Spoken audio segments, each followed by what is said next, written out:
TSMC, of course, the world's chip equipment maker, or chip maker, I should say, their net income falling less than expected. Another sign that a chip industry downturn may have bottomed out. Let's get the details with our Markets Today anchor and resident tech guru, Tom Mackenzie. Tom, walk us through these numbers. What do we need to know? So I'll kick off with Q4 and then round out for the full year of 2023 to give us that picture. But Q4, you're absolutely right. In terms of sales, in terms of operating margin, in terms of profits, it was beat across the board for TSMC. And really interesting, when you break out the results, you actually see that the sales, the demand for smartphone chips actually came in, the growth there, higher than the growth for artificial intelligence chips, 27% versus 17%. That's in the fourth quarter. You round out the picture for 2023, and we've talked about this before, for the full year of last year, the tension was between the slump in smartphone demand, the chips they produced for that segment, versus this frenzy for AI chips. And it was the AI chips that made up, to some extent, the slump that we saw through the year for smartphone chips. So you essentially, across 2023, you've got a flat year.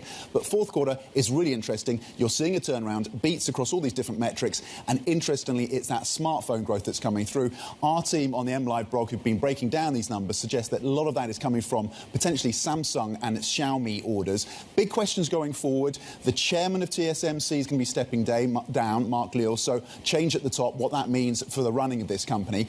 Also CapEx, because CapEx came in slightly below expectations for the full year of last year. Does CapEx ramp up in 2024? And also gross margins. Can they get those back to the 60% levels that we saw in 2022? Because last year gross margins were around 54%. So they still need to get margins up back to those 2022 levels. Then there's all the questions, of course, about geopolitics, given the re-election of the DPP candidate in Taiwan, the tensions there, and spending as they look to build out their fabs in countries like the US.